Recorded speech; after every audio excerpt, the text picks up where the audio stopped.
Yeah, what's good, everybody? And thank you for tuning in to another Tyler Perry Sistas review, season 3, episode 11, entitled Unlock It. Now, we all know that this episode was the mid-season finale. I want to thank everybody who reached out to me today on Twitter and Instagram. Them DMs was popping. Y'all got me hyped for a show that I felt was very underwhelming. I thought the episode was very underwhelming, but y'all was coming at me with some questions and some other little things, like I said, that really got me hyped about doing this review, even though I didn't think the show was all that. I thought it was rather boring. I didn't think it was bad. It was just a very slow, boring episode to me. But there were some things, that we can explore. And so we gonna dig deeper and, really examine this particular episode. Also, after I release this, I'm going to record my thoughts and opinions about the after show. If you guys did watch it, even if you didn't watch it, come back later. I'm going to put out the video. And y'all, without any further ado, here we go. Season 3, episode 11, Unlock It, mid-season finale. So the episode opens up with Gary, Andy, Jacqueline, and Angela. Now, the only thing I could do, honestly, on this scene was laugh. I literally laughed my ass off, LMAO, because it was so dumb.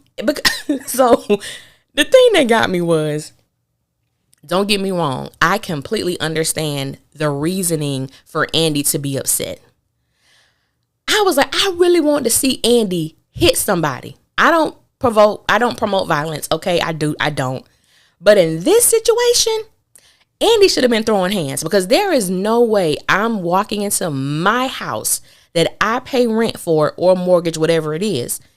And there are two women in the room. One is straddling my fiance, and I'm just yelling, "Get the hell out of my house. Who the F are you?" No. We're beyond conversation. We are beyond spoken language. You finna taste your blood, sis. That's exactly what's about to happen.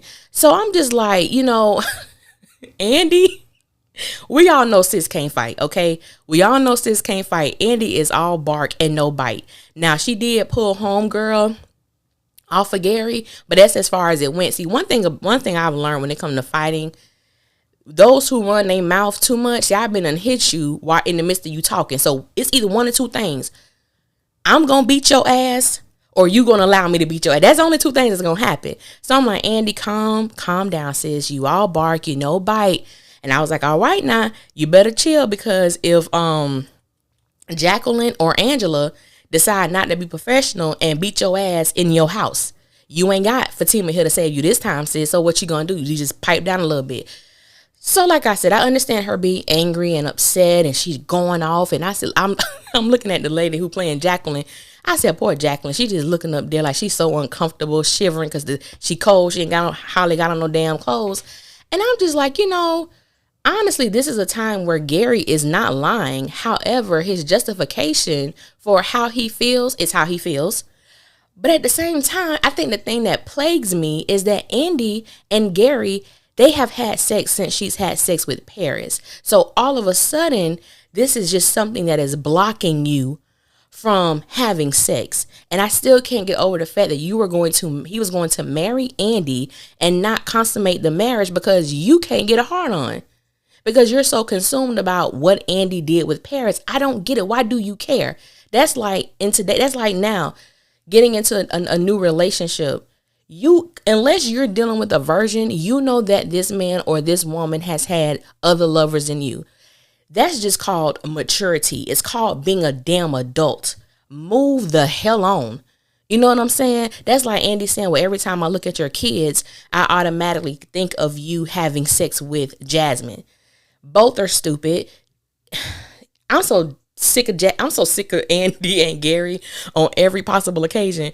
But anyway, Andy going back and forth. She telling, Angela not to touch him again, see what's going to happen. I was like, shit, nothing. But anyway, so basically the end of this scene, because I don't want to talk about them no more. At the end of this scene, Andy tells Gary to unlock the ring. He says if he does, it's over. I said, okay, we got another Zach and Karen. How many times it's going to be over? How many times y'all going to be done? How many times y'all going to tell each other that y'all are not together anymore? Same old, same old. He unlocks the ring. And then he tells her, yeah, go be with that guy from the other night. And she was like, yeah, that's not a bad idea, Gary. Jesus Christ. Anyway, moving along, Danny and Preston. Just like the scene before, I felt like this scene was way too long. I think I actually counted. I think this scene was like 6 minutes, almost 7 minutes, I believe. And I just felt it was too long. They were talking in circles, only really not to say nothing, only for her to tell him that she needed space pretty much. And I felt like, I really feel bad for Preston because I feel like Preston is such a good guy and he's such an innocent person when it comes to his thinking. You can tell that he has been very sheltered in how he was raised.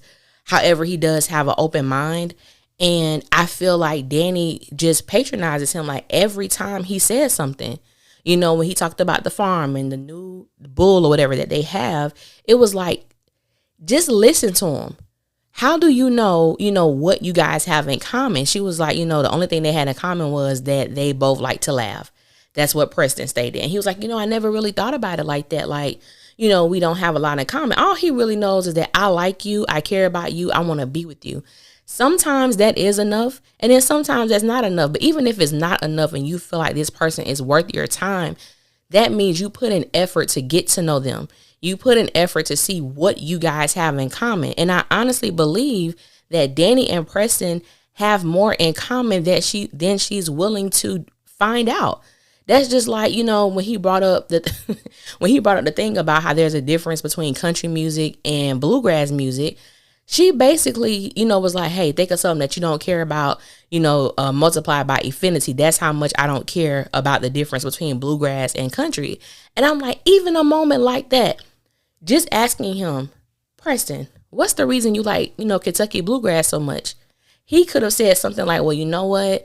When Kentucky bluegrass was my grandmother's favorite, music, and she had a favorite song, and I always listen to it because it reminds me of her. She passed away, a few years ago. Have you ever lost someone in your life who meant a lot to you? That's how conversations happen. That's what happens when you want to get to know someone. You can connect. That's why they say music is a universal language, because everyone, for the most part, has felt pain, anger, disrespect, disappointment, loss. Those are feelings that are relative to pretty much everyone who exists. And so I just feel like, even though I think Danny gave him a half truth about her wanting her space, about how she loves to come home and just disconnect from the world. Now, I do understand that aspect. I really do. But when you have someone in your life who you're trying to build something with, you have to compromise. I'm sure after fighting damn bulls all day, he don't want to come home and rub your feet and cook for you and do all this other manual, but he does because he feels like you're worth it. And I just feel like Danny doesn't believe that Preston is worth her sacrificing or compromising, which I think is foul as hell. I really do. So, to finish, she didn't want to talk about it because she didn't want to make him upset. And he was like, I'm not upset, but I do want us to talk about it. Then things began to click for him. Why she's been leaving early, why she comes home late. And I'm thinking, and he was telling her, that he's cool. And I'm like, you clearly can see this man is not cool. You basically told him that I'd rather work, stand on my feet than be in this house with you. I'd rather cut my sleep in half than be next to you than be in this house with you. Obviously, no, he's not cool. That doesn't make anybody feel good. So I'm like, I just want Preston to leave Danny alone. Let Danny find herself so that she can be honest, completely vulnerable and bare with this man, because I believe that's what he's given her. I really do. It was just sad watching that, because I'm like, why are you so condescending? You know what I'm saying? Like, ugh. Ugh. That's how I felt about Danny in this episode. Just, ugh.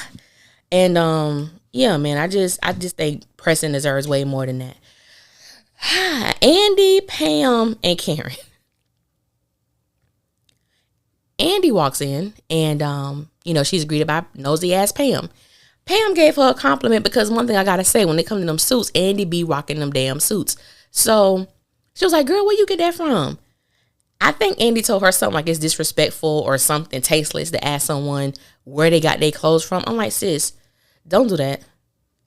We don't need your bouginess right now. We don't need that. We don't need that at all. Tell that girl where you got that damn suit from. She didn't ask Which I was shocked. Pam didn't ask how much it was. Did you buy it or did a man buy it? She just asked, sis, where did you get it from? So Pam ends up telling Andy, what's going on with Karen as far as the situation with Isaiah and her clientele. So she goes to the back and Andy is there just pouring out her heart about Gary. Listen, I loved Karen's response because Karen basically didn't say shit. She sat there like, okay. And Andy was like, can you please stop saying okay? She was like, what do you want me to say? And I love that. I love that scene so much because it's definitely personal. I felt that on a personal level because after you have told your friend all this stuff, after you have pleaded and begged for her to value herself, to see herself more than being in an abusive relationship, and she tell you to mind your own damn business, she's with who she loves, and then when you start, okay, your energy shift on that shit, they want, well, why are you acting like that? How am I acting? Well, you seem uninterested. You already know that I am. What are we talking about here? So I enjoy that. Now, it was so funny because on that scene, I was actually on Twitter. I didn't tweet anything. I was just watching and reading what people were saying. And it was like, Karen, stop that. She need her best friend right now. Karen, act like you're concerned. And I said, you know what? Excuse my language. Fuck that.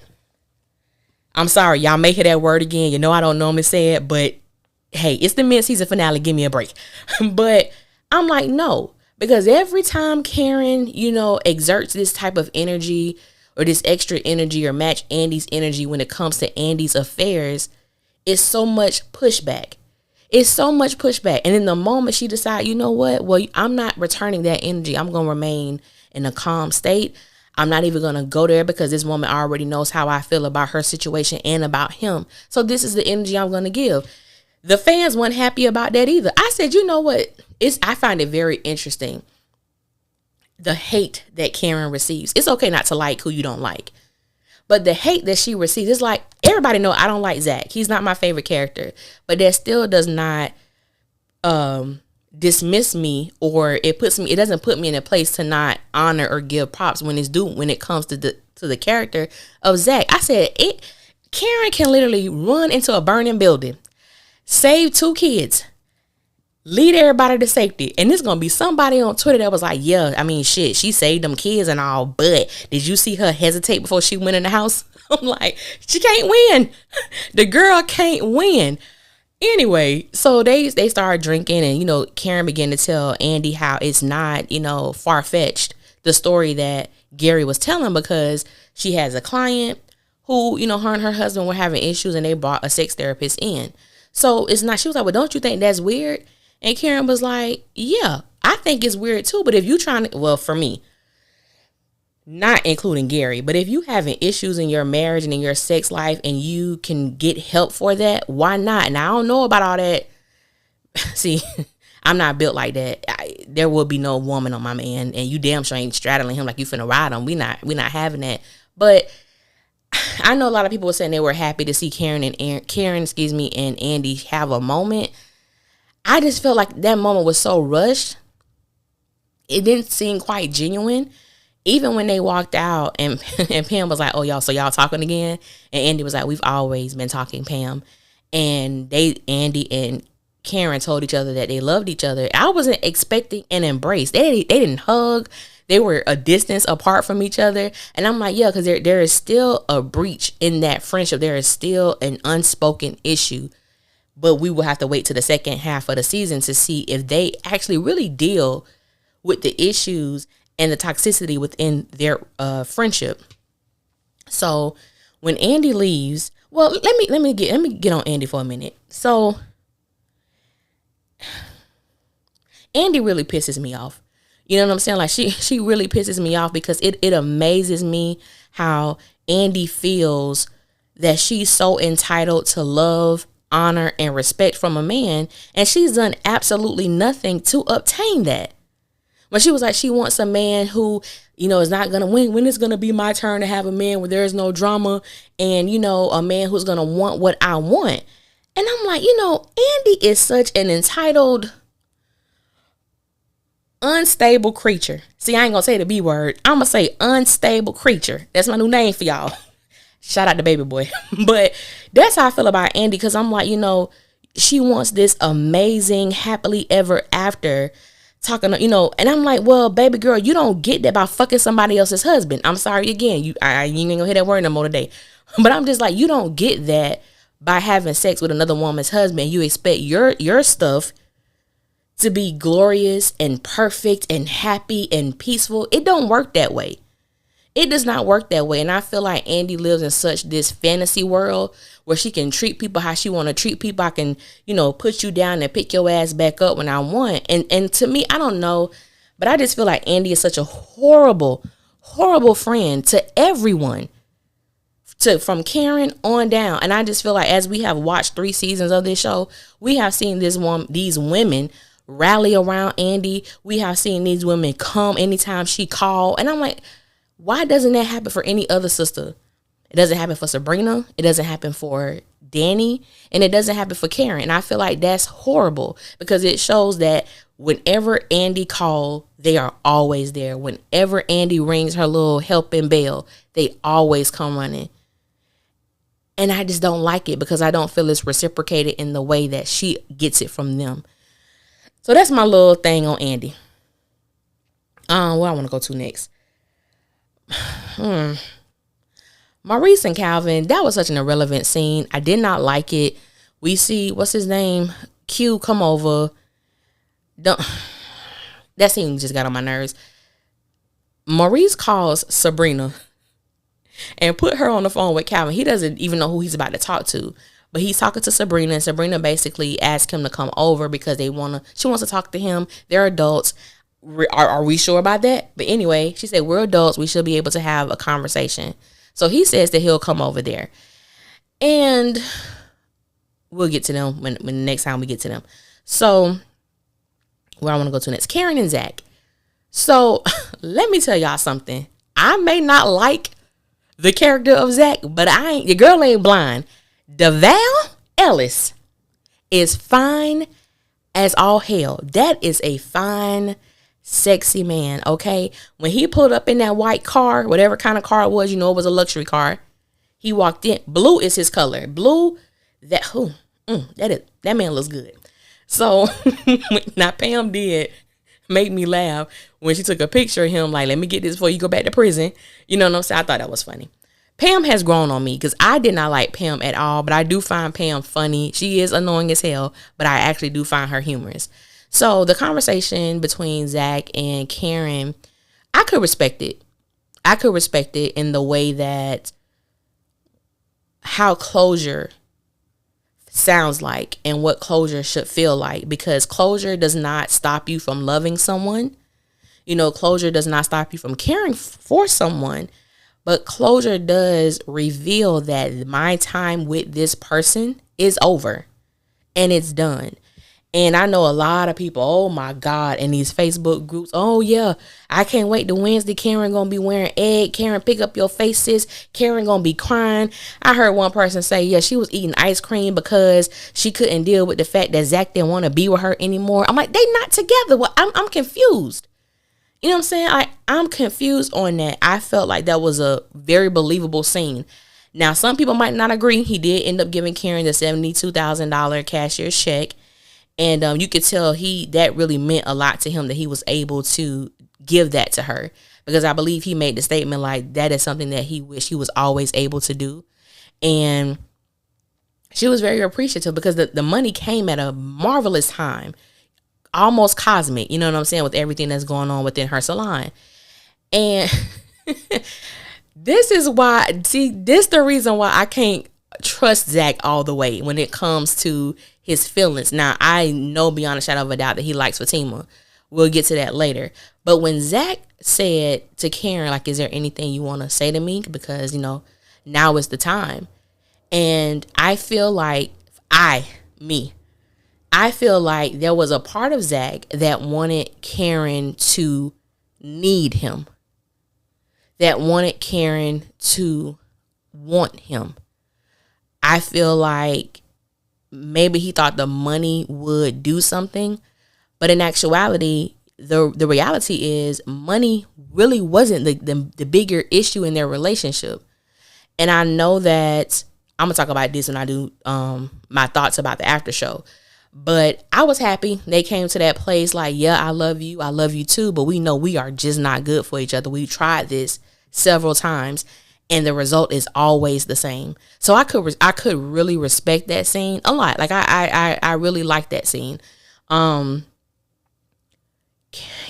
and Aaron. So I'm going to need Aaron's hot in the pants ass to sit down somewhere. Aaron pissed me off. That's still my dude, but Aaron pissed me off in this scene because I felt like this was a part of him that we've never seen before, and it just seemed so out of character. And this is what I mean by this. So one thing about Aaron, I do respect his ability to be honest. That I do, even if it doesn't paint him in the greatest of light. So he was telling Karen that he ended up telling the pastor about, them having sex, and she felt really bad about it. And he was like, we're supposed to be leaders and we're supposed to be setting the example and teaching these men about how to, be celibate. And, I can't be doing that. And, he told her that he felt like a hypocrite for the past couple days. I have been there. And, he was just like, the pastor asked me to step down from teaching. And, Karen was like, well, just tell him that it won't happen again. And Aaron's response was, well, that'll be a lie. And she was like, Aaron, and I'm thinking to myself, come on, we grown. There is no way you're going to have sex. And even the little bit that we saw looked like y'all both enjoyed it. Even the aftermath of it, y'all was both glowing, had like, the sweat that was just kind of like, lightly touched upon their faces and their body. So it's like, y'all enjoyed it. That was not going to be a one-time situation. So he was like, that'll be a lie, but it wouldn't be a problem if we were married. So I'm seeing where this scene is going. And, Karen kind of just ignored him. Like she laughed it off. And he was like, no, Karen, I want you to marry me. And I'm like, hold up, Aaron, the only reason you want to marry Karen, I don't doubt his feelings for her. And I don't doubt that he does love her. But the reality is you only brought up marriage to Karen so that you could have amazing, hot, guilt-free sex. That has nothing to do with love. It's just so weird because based on what we've seen of Aaron, I'm supposed to believe that he is proposing to Karen with no ring and he's not on bended knee. That doesn't even sound believable to the character that Tyler has created him to be, that Tyler has fashioned him to be. It was very out of character. Karen was like, here, you need some ice cream because like you talking crazy right now. And the song choice, it was like you tripping, whatever the song was, it fit that scene so perfectly. And I was like, yeah, Aaron, bruh, I'm gonna need you to calm down. I'm gonna need you to, control your unctions. You know what I'm saying? Control your desires because you kind of almost sounded like you are unstable sexually. You know what I'm saying? So I'm going to need you to calm that down. It really wasn't a lot to that scene. He brought over some ice cream and it looked like the same brand that they were eating when they first met at the store and they were in her car. And that's all it really was. I felt like the scene with Karen and Aaron, even though I don't care about them, the scene with Sabrina and Calvin was very much rushed. It was a very, very rushed scene. And because it was like it was like 9:53 and we were just getting to Calvin and Sabrina. And I'm like, well, what the hell gonna happen? Because we literally have 7 minutes before it's 10 o'clock. So going to Calvin and Sabrina, I don't understand. I don't understand why Tyler. Nothing against Anthony, the guy who plays Calvin. I think he's an amazing actor. I don't understand Calvin's place on this show. I think he is probably the most unneeded character because I'm like, I don't even understand how him and Sabrina didn't really talk about anything. They didn't really truly apologize and, deal with the issue. She was like, let's do it our way. Then she tells Calvin he's the most, oh God, what did she say? He's the most, I think, reasonable person that she knows. And he was like, duh. I said, stop it. Stop. I'm convinced, you guys. I'm convinced that Sabrina nor Calvin are the brightest bulb in the box. I'm convinced about that. You know what I'm saying? Because I'm like, what are you? Literally, this was me when that scene came on. I was like, what's happening? What is happening right now? That's all I kept saying. What is happening right now? Because for one, it seemed unrealistic. Two, why are y'all together? And I know some people out there, they ride or die for Calvin and Sabrina. They love them. And if you're listening, please tell me what you like about them. Because I feel like the things that have existed within their union, it's very toxic. But because these characters come off as like they're nice people, they're bubbly people, we kind of overlook the nastiness and the toxic just garbage that they both have done to each other along these 3 seasons. Like, to be honest, excluding Gary and Andy, I think that's Sabrina, Karen and Zach too. But I'm talking about like intentional things that they've done to each other. I gotta put Calvin and Sabrina right under right under Andy and Gary, because they have both done some really foul things to one another. And I just don't see them in a relationship. I don't see the purpose of it. I don't know the reason for it. I just felt like the scene was so rushed. They didn't even have like a very good they didn't even really talk about anything. They just really didn't. So we already know, and I'm going to do a trailer breakdown of what's supposed to happen in the second half of the season. But why, Lord? Every time I talk about every time from this point on, every time I talk about Sabrina and Calvin, that's going to be my signature. Why, Lord? Just why? Then let's go to Andy and Robin. Now, from the very beginning, I have told y'all, I don't like Robin. Some people like Robin. He's a breath of fresh air. It's great seeing Andy with this new man. Hell no. Hell no. And I had when I did the breakdown of the trailer, I was like, why is it that I don't hear people saying that Robin is aggressive? Robin is very aggressive. Robin has an intent. Robin has a focus. He is laser beam zoomed in on having sex with Andy. And we do see that it looks like that does happen. And it looked like he may be into a little menage a trois-ish stuff. See, that's what I'm saying. I'm saying, like, hey, it seems like any man who is attracted to Andy and they're toxic. Andy, we're finna get to that. So anyway, Andy goes to the office. She told Karen that she was gonna go home and talk to Gary, but she goes to the office first. She calls Robin to tell him, oh, I could come to your hotel. He was like, nah, I'm here in the office. So we know what Andy was trying to do. Andy was trying to get something. She was trying to get that strange, something different. And so when Robin comes into her office, now mind you, Andy has already had some drinks when she was with Karen.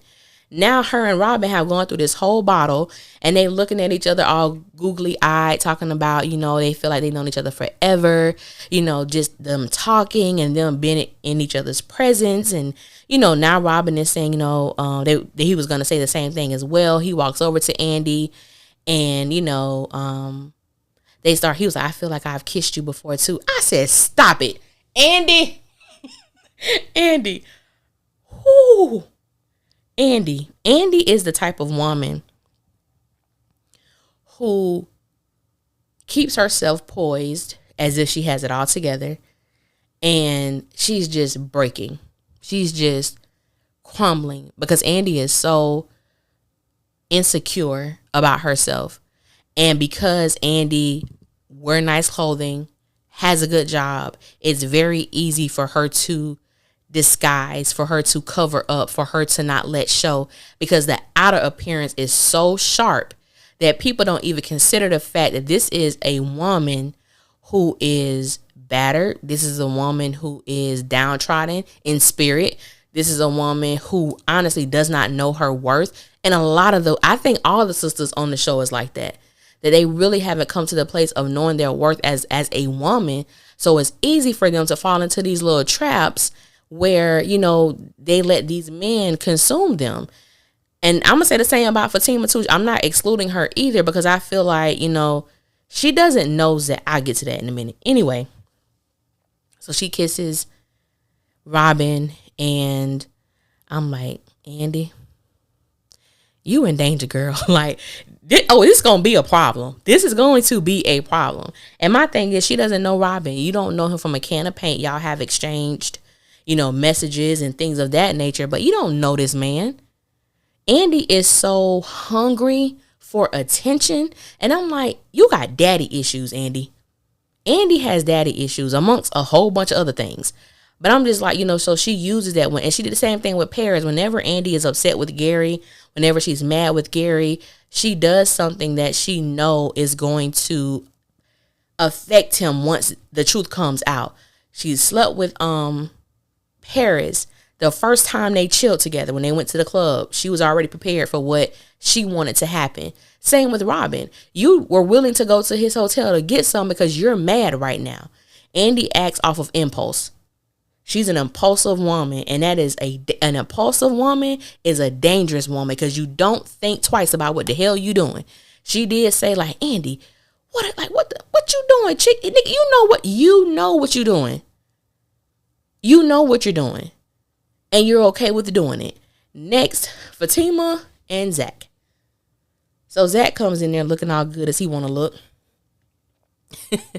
And Fatima is sitting down and, he tells her, about what happened to him with this stock.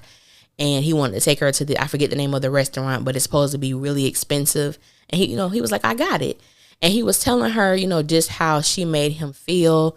I'm going to say this, because I know it's a whole bunch of Fatima fans out there and a whole bunch of Fatima fans who might listen to this. But this has nothing to do with like Fatima or Zatima per se. But I can't stand when a man, because she basically asked him, and this is why I say I still believe that Fatima is very insecure. She's insecure when it comes to Karen.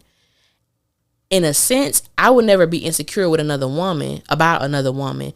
But at the same time, if I have any inclination, any feeling, my intuition is telling me it ain't really over with you and chick, I'm not going to involve myself emotionally. Now, sexually, we may be able to do a little something.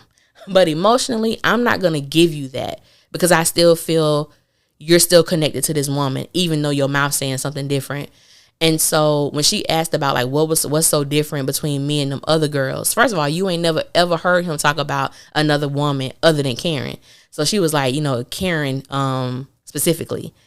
And he went on to say about, the confidence, about what Fatima does for him.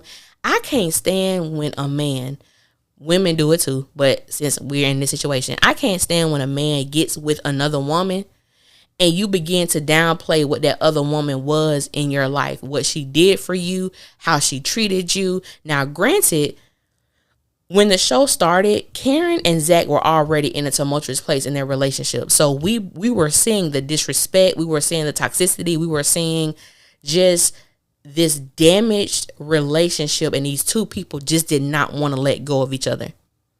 And I don't know if y'all have ever seen that meme, but it was really talking about how letting go is like you holding on to this rope is cutting off your blood circulation. You have whelps, you have bruises, but you refuse to let go.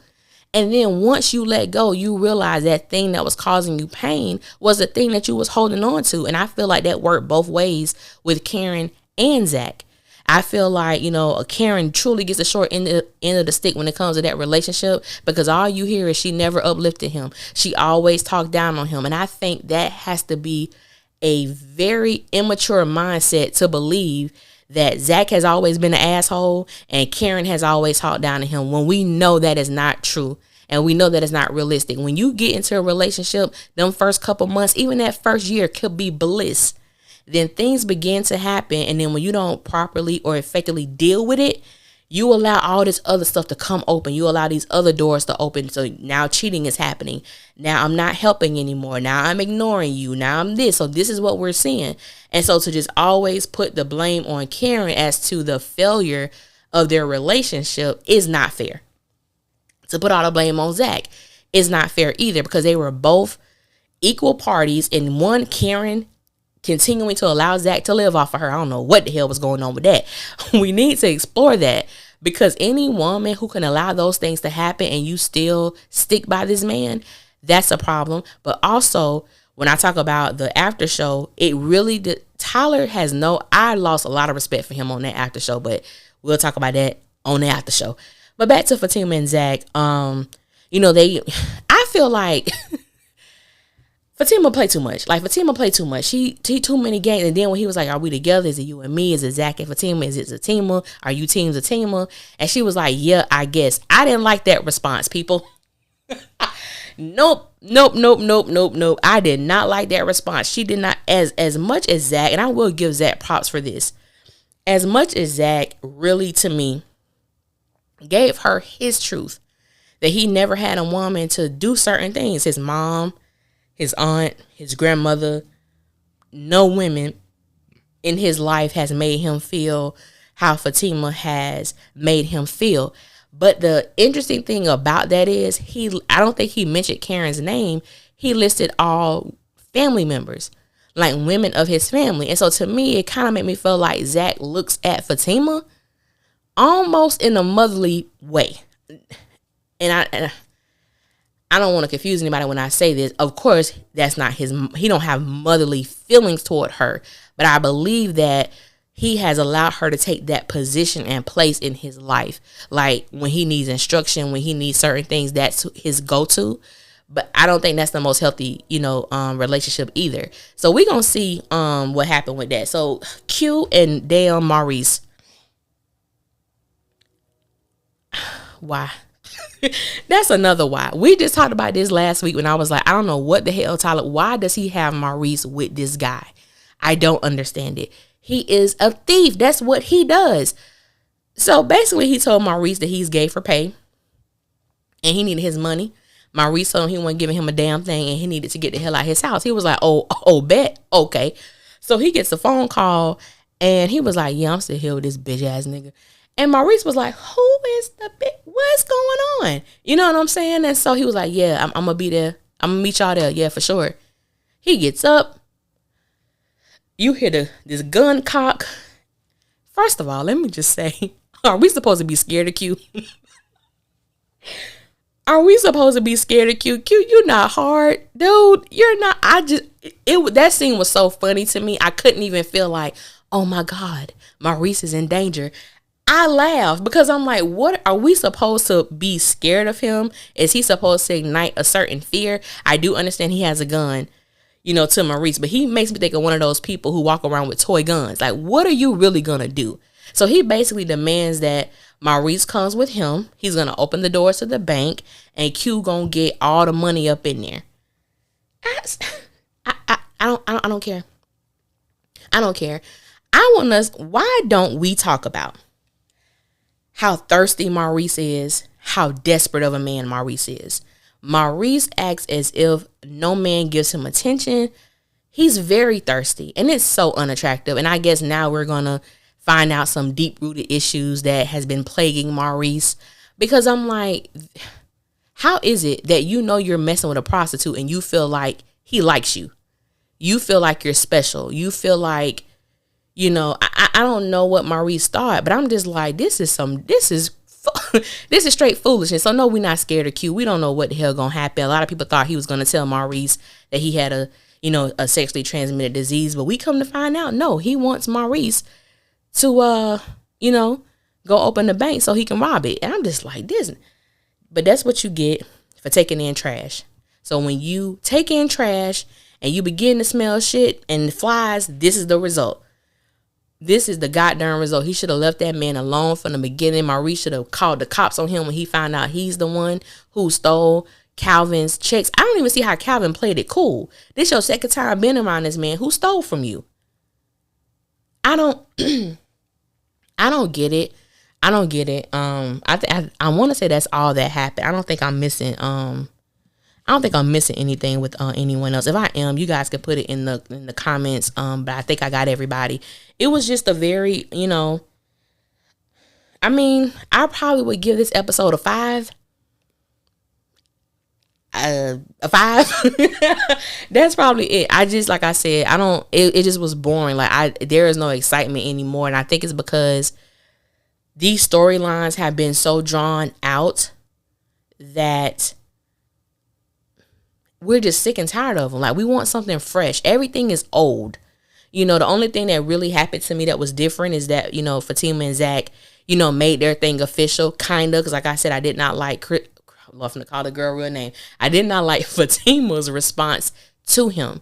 It wasn't a yes of excitement. It wasn't a yes of like, I'm looking forward to what the future holds for us.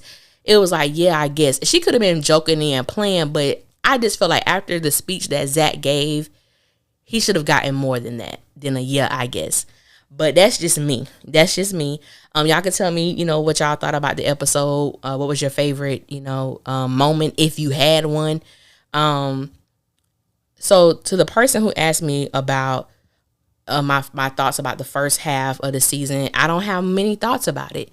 I'm glad we're at the mid-season finale. I am looking forward to what's going to happen next in the sense of just engaging with y'all, because I don't have no expectations of Sistas. I don't have any beneficial qualities of valuable qualities of Tyler's writing, especially, like I said, after watching the after show. I just don't. What happens. We're going to talk about it, and we're going to have a good time with it. And, I know I've been talking 40 minutes, but I do want to say this because there was someone who sent me a message today, and it was very touching. She didn't want me to say her name. Say my name. She didn't want me to say it, but I just wanted to say, I do appreciate all the new subscribers. She's someone who just subscribed to my page after watching the trailer breakdown, and I'm very appreciative. And the way I look at these reviews is that a lot of you guys hear me talk about my friends a lot, and even some stories I talk about there with family, and I get personal too about some things that I've experienced, because I just feel like when you have a platform, some people just give you a review, peace out, and they done. I like to share parts of myself with everyone who gets the opportunity to listen to me, because I have so many stories. I'm talking about so many stories, so many experiences, so many things that I've done. Some things I'm not proud of. Some things I am very proud of. Some things, it's hard to believe I actually did it. And these are the negative things. But it's like the things that she said to me, it was confirmation, and it was just so, just compelling, because you never know who's going through something when you're doing these reviews, and who's listening to you, and who may feel like they're just the worst person ever because of the things that they've done. And I just feel like regardless of what you've done, you can always be redeemed in a way where, whether you believe in God, if that's your, if you do, I do. So I believe you could be redeemed by God. I believe that you can redeem yourself when it comes to, I made a mistake, or I did something that was foul as hell, and I don't want to be that person anymore. And I don't want to live my life that way anymore. And this particular person, I will get personal for a moment. So this particular woman, young lady, was messing with a married man. And she was just saying how she just felt like the scum of the earth. Like she felt so horrible. Because I was talking about karma, I think the last episode. And it's like, whether you believe in it or not, what goes around comes around. What you reap, what you sow. Whatever your verbiage is, you will reap what you sow. It may not happen the same way, but you will reap what you sow. And, I shared my experience. So I don't think I shared this story on YouTube. But anyway, when I was in college, I had a friend who was married, and he and I were very close. Nothing sexually had happened. We were just extremely cool. I wasn't even attracted to him like that, but I was curious. And that's one thing about Alicia. Damn it, curiosity always got the best of me. And he got married before he came off the school. Now, mind you, we're 20 years old, so we're young as hell. And I'll never forget homecoming. I went to Florida A&M University. Homecoming. I almost said the date. Yeah, y'all ain't finna find how old I am. But it was homecoming of my sophomore year. And we we decided, we went into it intentionally, and we had sex. And, it happened the next day. And I was just like, how you have those things that you say you would never do, you would never partake in. That was one of my things. I would never be with a married man. Ugh. Disgusting, despicable. And I did. And I didn't know how to forgive myself. I didn't know how to, because he was my friend. And I had my homegirls who I'm still friends with. Now they was like, Lee, man, y'all young. He ain't even with her. It don't matter. And I've never been that person to shy away from responsibility or to take accountability for my actions. Even at the young age of 20, I did something. It was wrong. I felt tremendously bad about what I did. And after that moment, me and him had a talk. We never went there again with each other. And I said all that to say is that because sometimes people, like I told y'all, a lady came to me and she was like, she felt like I was judging Andy so hard, but come to find out she was messing with a married man. And I'm just like, it's wrong, sis. You know what I'm saying? No matter how you cut this pie, messing with anyone who is married is wrong. I don't care what they tell you. We're not together no more. Oh, I ain't got the money to get a divorce. He's still married. She's still married. You take responsibility and accountability for your actions. And so being transparent, it goes to show that regardless of what you've done in your past, you don't have to remain that person. It don't have to be adultery. It could be something else. You know what I'm saying? You have the option and you have the right. You have the choice to change. But it's your decision to change. And when you make a decision to change, let all of your actions thereafter line up with that change you want to make. That was a one-time thing for me. I felt so horrible. I was like, I would never do that again. And I was young. You know what I'm saying? I was young. It's not a justification for what I did because it was wrong. It was morally wrong. And it messed with my mind for a while, because you begin to think, well, when I get married, is my husband going to cheat on me? Am I going to have to deal with infidelity in my relationships? And, fortunately, that was not the case for me. But I wanted to share that because, speaking life to someone, you ain't got to know them. I'll probably never see. There are some people who listens to me and I converse with them very often who I probably never will ever meet, in person. But it is amazing how speaking into a microphone and coming together for a fallacy, for a show that is make-believe, can create such connections and can create such bonds that people respect and have an intentionality when speaking to me. And I appreciate that more than anything. I really, really do. Because these reviews are just so deeper than Sistas or with any other show that I may review. So I thank you guys. I really, really do. And I thank you for reaching out to me. Some people, they was reaching out. They was like, I was scared to reach out to you. I didn't know if you're going to respond. I respond. I respond. You hit me up. It may take a minute if I'm super busy because I do work full time. I ain't no full time entrepreneur, but I am an entrepreneur. And sometimes I get busy, but I will respond to you because I appreciate you taking the time out. That's why I try to respond to everybody who comment, because you took the time out to listen. You took the time out to respond, and I greatly appreciate it. So I'm going to end it on that note. And y'all look out for that other video that's going to come out probably a little later tonight. Until next time, y'all be safe out there, and I will holler at you later. One.